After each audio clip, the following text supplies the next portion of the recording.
Esse vídeo resumo foi baseado na aula de resposta metabólica ao trauma da disciplina de princípios gerais da prática cirúrgica. Meu nome é Anacleto Braga, sou da turma 31 de Medicina da Univasf. Dos pontos abordados nessa aula estão os fatores desencadeantes, as fases da REMIT, catabolismo e anabolismo, fisiopatologia, eixo autonômico adrenal, eixo hipotalâmico-hipófise, mediadores humorais, complicações e manejo. Antes de tudo, vamos entender o que seria a REMIT, que na verdade a gente resume como uma resposta metabólica ao trauma, mas trata-se na verdade da resposta endócrino-metabólica imunológica ao trauma. Como eu falei, são vários componentes que podem atuar desencadeando as reações ao trauma, como por exemplo lesões teciduais, perda sanguínea, ansiedade e dor. A REMIT pode ser desencadeada por trauma acidental ou por trauma tecidual eletivo, no caso de cirurgias, que é o que vamos nos aprofundar. Os fatores desencadeantes da REMIT na cirurgia podem ocorrer na fase pré-operatória, anestésica, no ato cirúrgico em si e no pós-operatório.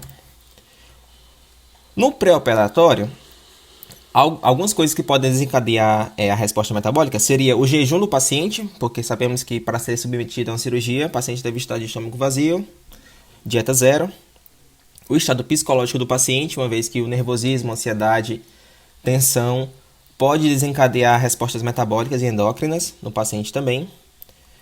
Alguns procedimentos prévios à cirurgia, como por exemplo enteróclise, que seria a lavagem gástrica, sondagens, cateterismos.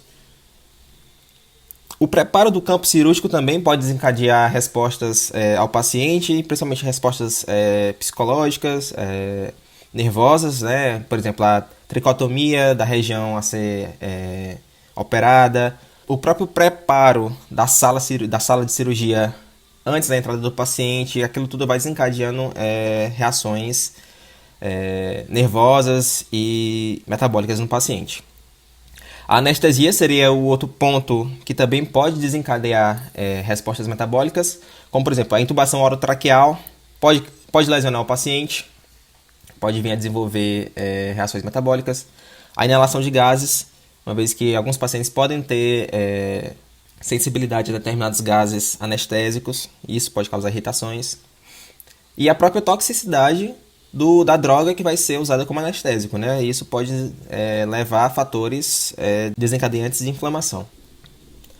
O ato cirúrgico, uma vez que a diérese, dissecções, mobilizações, suturas, tudo isso vai ocasionar um trauma planejado no paciente, né? Esse trauma vai vir a desencadear as respostas, as cascatas metabólicas e inflamatórias no organismo. Perda de líquidos também pode ocasionar isso, uma vez perda de sangue, hemorragias, perda de água, por exemplo, e desidratação do paciente.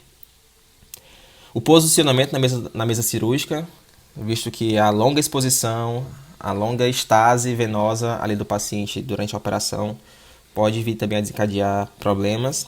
A alteração da temperatura, lembrar que a sala de cirurgia geralmente tem uma temperatura bem abaixo da temperatura basal do organismo, né? Uma vez que ali, digamos que fica entre 18 e 20 graus, e o ser humano deve ter a temperatura ali por volta dos 36. Então, essa alta temperatura com a exposição do paciente na sala cirúrgica pode vir a dar indícios de hipotermia ou algo do tipo, e isso vai desencadear fatores metabólicos. O pós-operatório também é outro fator e um dos principais também de complicações, uma vez que, visto que a hipovolemia do paciente logo após o ato cirúrgico pode vir a desencadear isso. O jejum também, que muitos pacientes devem se manter em jejum mesmo após o ato cirúrgico, dependendo da cirurgia, dependendo do procedimento que foi submetido. É recomendado alguns ficar em dieta zero por algum momento, em observação. A medicação que o paciente estiver tomando, visto que essas medicações podem vir a ocasionar alguns problemas, no caso das alterações intestinais, pode causar vômito, pode causar dor, pode causar mal-estar, e isso vai desencadear todas aquelas reações inflamatórias e neuropsicológicas. Procedimentos invasivos e não invasivos, uma vez que mínimos procedimentos podem vir a ocasionar lesões, e procedimentos invasivos, mesmo que pequenos, não deixa de ser uma lesão, né? Visto que cateterismos, por exemplo, passagem de sondas, sonda nasogástrica, tudo isso pode vir a desencadear esse processo inflamatório. A imobilidade do paciente, assim como no ato cirúrgico, o paciente às vezes fica muito tempo imobilizado, a estase venosa, trombose, e isso tudo vai desencadear toda aquela cascata. Como eu falei, as alterações intestinais, visto que alguns medicamentos podem causar, por exemplo, diarreia, vômito, etc. Isso também pode interferir na relação da hipovolemia do paciente, da desnutrição do paciente. Consequentemente, a taquipneia pode vir a ocorrer por consequência de todos esses fatores, né? Visto que dor e ansiedade podem vir a desencadear a taquipneia e até mesmo alguns medicamentos, dependendo da condição do paciente, podem ocasionar também a taquipneia. Bom, e o REMIT em si, né? Como eu falei, resposta endócrino, metabólica e imunológica ao trauma possuem duas fases. A fase inicial, que seria o momento da lesão em si, né? Uma vez que aquele fator desencadeante, aquele gatilho, vai correr com a baixa do débito cardíaco, por exemplo. Consequentemente, diminuição da pressão arterial, diminuição da perfusão, diminuição da temperatura e alterar o metabolismo. Ou seja, o organismo vai entrar em estado crítico e caótico, precisando regular a homeostase. Aí vem a segunda fase, que é justamente essa resposta do metabolismo para gerar energia e manter o volume efetivo intravascular além do hipermetabolismo, ou seja, a homeostase. Bom, e nessa segunda fase vão ser subdivididas ainda em mais duas fases, né? No caso, a primeira fase da resposta metabólica seria o catabolismo. Vai ser ocasionada pela elevação das catecolaminas, ou seja, adrenalina, noradrenalina, vasoconstrição periférica e diminuição da temperatura, ocorrendo de 2 a 4 dias no pós-operatório. Ou seja, a resposta metabólica vai cursar com o catabolismo para mobilizar as reservas energéticas e garantir a homeostase do paciente.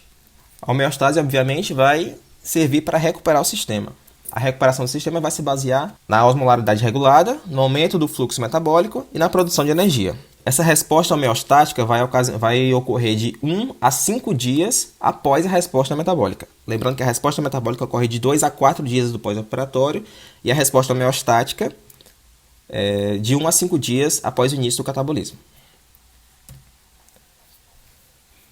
Na fase catabólica também eu posso destacar a resposta endócrina, né? Depois da resposta metabólica tem a resposta endócrina, baseadas simplesmente em adrenérgicos e corticoides.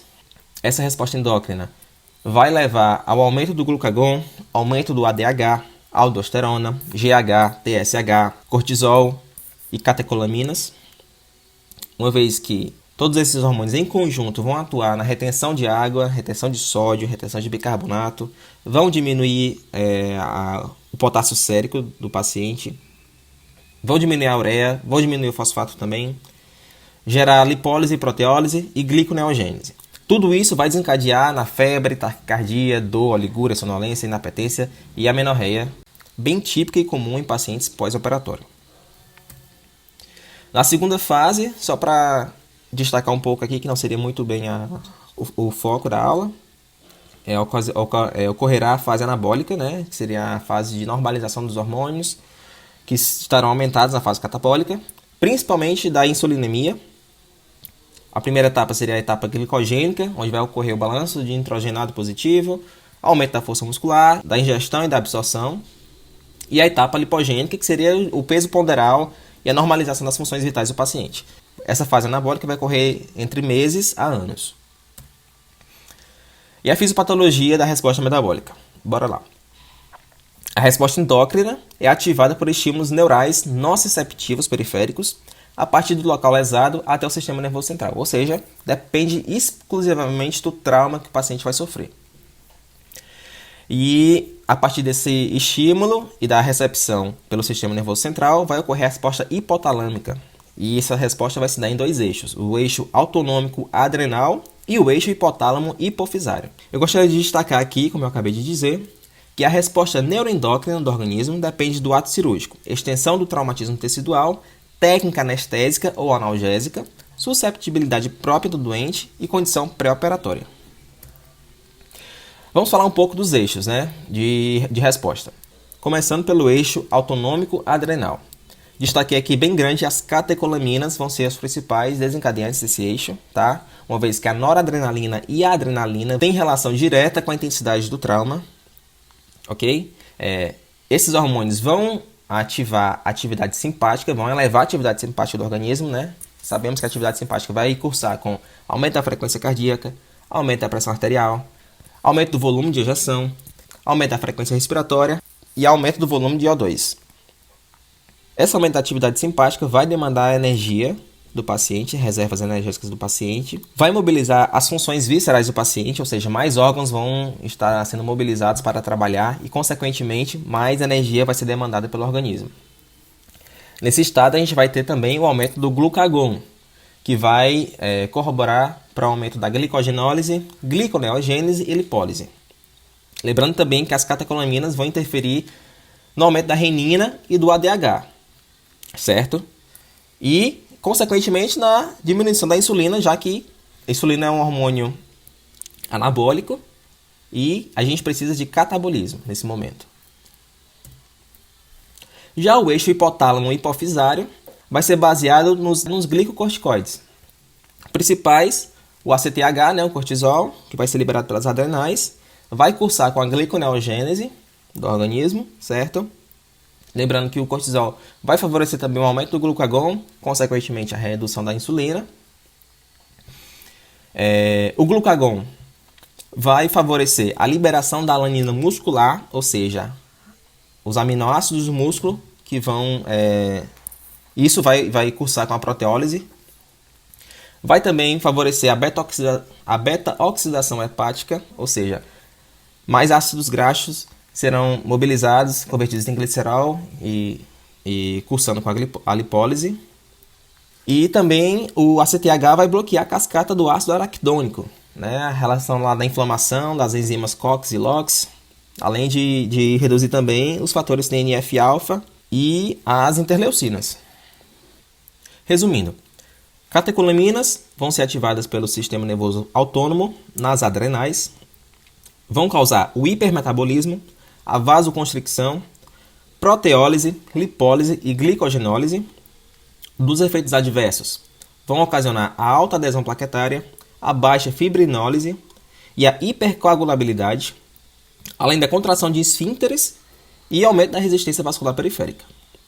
Já o ADH, o hormônio diurético, antidiurético, vai ser ativado através da via hipotálamo-hipófise, através dos osmoreceptores da hipófise. Vai cursar com a reabsorção de água livre dos tubos distais, a vasoconstricção esplâncnica e a estimulação da gliconeogênese. Dos efeitos adversos dele seria a oligúria, a hiperpotassemia e as escórias metabólicas.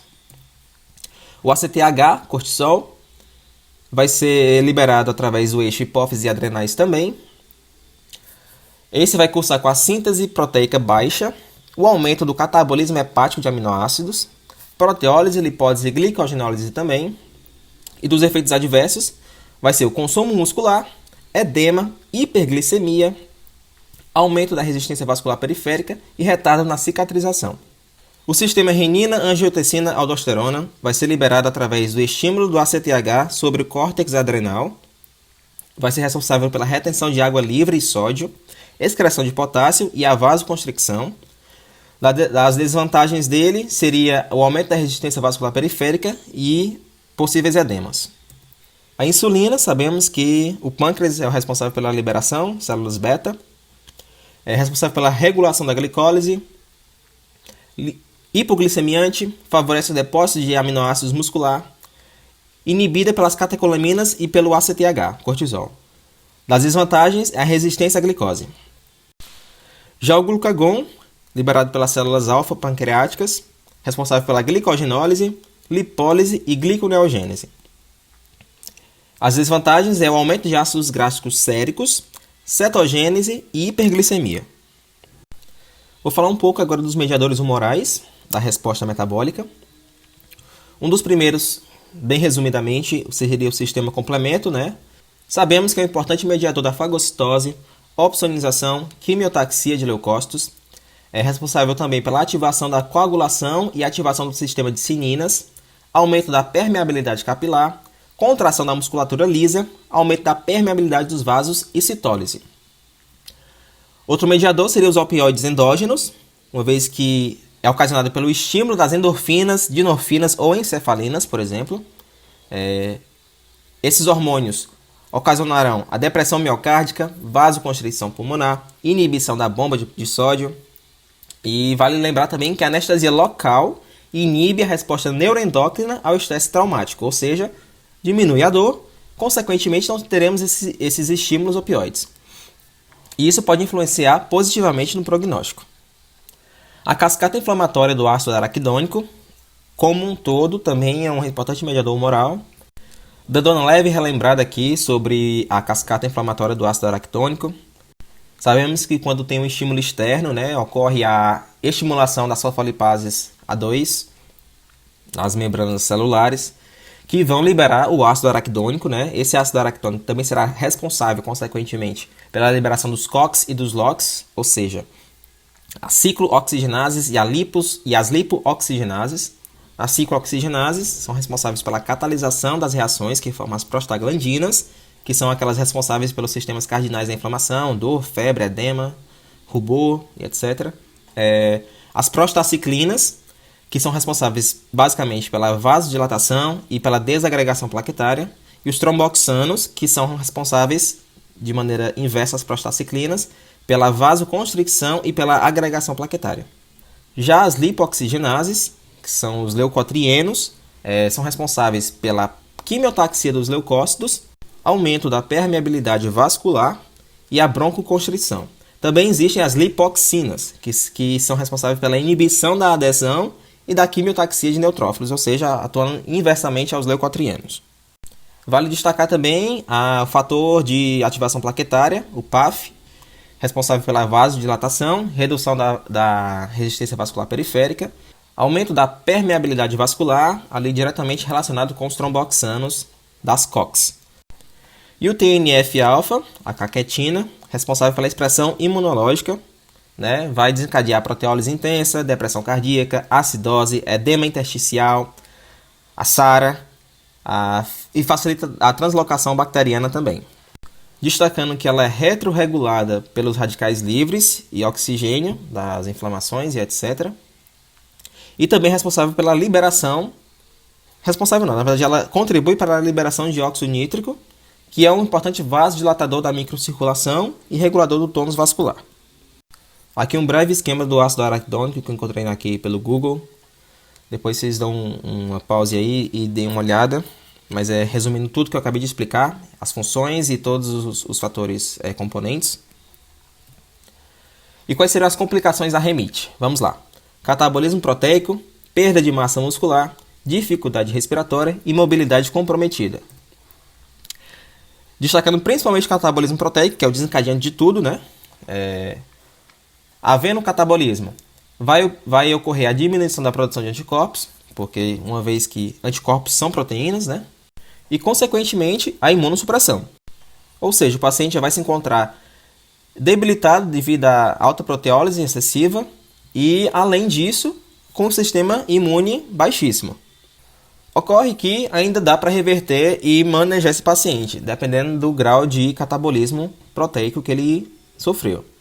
Quando a resposta catabólica é limitada, temos uma melhor resposta prognóstica, uma vez que a disponibilização de glicose e fluxo sanguíneo aos órgãos nobres ainda consegue ser mantida, além dos aminoácidos e glicose para a cicatrização das lesões também podem ser continuadas, além da retenção de líquido, sem alterar a osmolaridade, tem uma direta relação com a hidratação do paciente, e a inflamação local, ou seja, que é necessária ocorrer o sistema inflamatório para a defesa do organismo e ativação imunológica.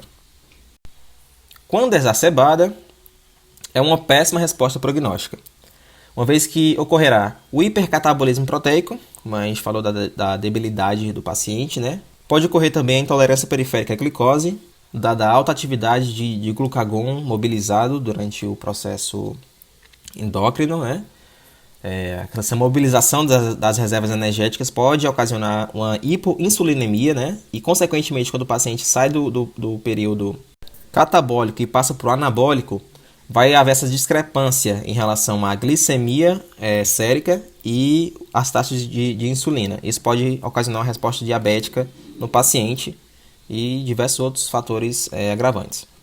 A resposta exacerbada pode ocasionar também uma isquemia renal, intestinal ou sistêmica, né? Essa CIS. Além de falência de órgãos múltiplos, né? Isso também pode vir a ocorrer. Além disso, como eu já citei, a imunossupressão e a apoptose do paciente vai estar comprometida. Consequentemente, isso se tornará um ciclo vicioso, porque o paciente não vai conseguir se estabilizar, né? Digamos assim, homeostaticamente. E isso vai continuar ocorrendo até ocasionar a completa degradação do paciente, debilitação dele. E como é que se dá o manejo desse paciente nesses casos, né? Vale lembrar que a prescrição é função precípua do cirurgião, ou seja, precípua é diretamente relacionada, certo? Uma vez que o cirurgião é o profissional que mais conhece o paciente, que conhece todas as intercorrências, os percalços do procedimento, né? Se o paciente teve alguma perda valêmica importante, se o paciente tem alguma condição específica, né? Isso a gente chama de função precípua. Devemos, no caso, nos atentar à reposição volêmica do paciente para manter a homeostase hídrica, né? E evitar choques, hipoxemia, acidoses, infecções, etc. Devemos também nos atentar à analgesia do paciente, uma vez que os estímulos dolorosos, como a gente viu lá no comecinho, podem desencadear o processo de resposta metabólica, né? Lá dos fatores opioides. Consequentemente, ocasionar essa retroalimentação endócrina, né? De todo o processo inflamatório e metabólico do paciente. Manter a ventilação adequada, né? Suportezinho de O2 sempre importante. E a nutrição também, para evitar picos de hipoglicemia ou hiperglicemia, né? Evitar hipovitaminoses e etc. E corroborar com outras patologias. Bom, essas são minhas principais referências. Espero que tenha ajudado. Até a próxima. Inscreva no canal. Tchau.